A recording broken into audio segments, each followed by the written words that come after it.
madaxweynaha jamhuuriyadda Soomaaliland mudane Axmed Maxamed Maxamuud Silaanyo oo qada sharaf ballaaran loogu sameeyay markabkan oo ay leeyihiin ciidamada badda ee dalka Britain ayaa ka mid ahaa maraakiibta dagaalka ee wadankaasi boqortooyada Ingiriiska.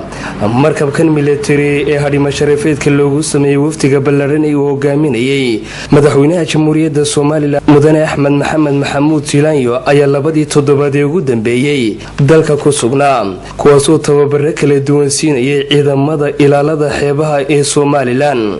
taliyaha ciidamada ilaalada xeebaha ee Soomaaliland ayaa waftiga uu hogaaminayay madaxweynaha Soomaaliland warbixin kala duwan ka siiyay xaaladda guud ee ilaalada xeebaha iyo waliba tababaradaasi kala duwan ee ciidamada dalka Britain ee markabkaasi la socday ay siiyeen ciidamada ilaalada xeebaha ee Soomaaliland.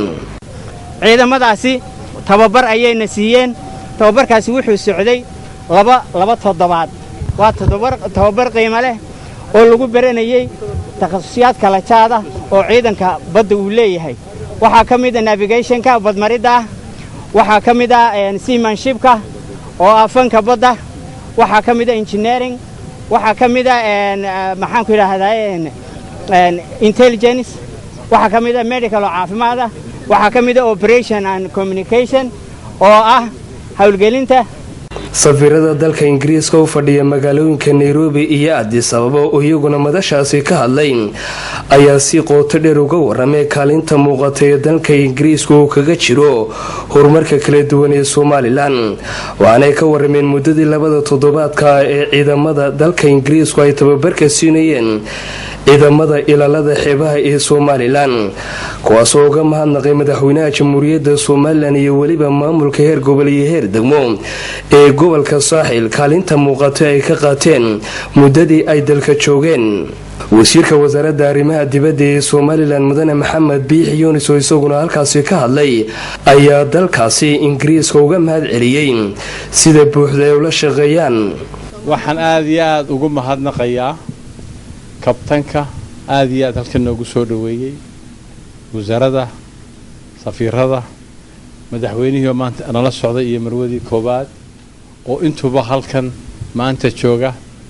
farxad weyn waxa uu tahay shacbiga reer Soomaaliland cilaaqaadka fiican ee wanaagsan iyo wadajirka ka dhaxeeya dawladda Ingiriiska iyo Soomaaliland.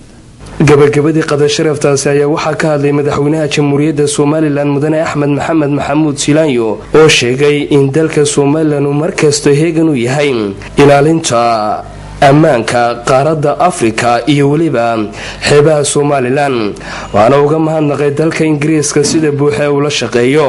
waxaan mahadnaq ballaaran u jeedinayaa inaan aad ugu faraxsanahay sida aanu nalagu soo dhaweeyay markabkan Ingiriiska ee markabka dagaalka ah oo aanu aad iyo aad uga helay imaatikiisii sida wacan iyo safaradii noo soo dhaweeyeen iyo kabtanka markabka iyo staafkooduba waa mid muujinaysa inaanu muxuu ahaa diyaar u nahay inaanu wax wada qabsanno waanu wada shaqayno waanu gacan buuxda ay naga siiyaan annaguna aanu ka siino wixii wax qabasho ee danta guud ee naga dhaxaysa insha allahu tacaala.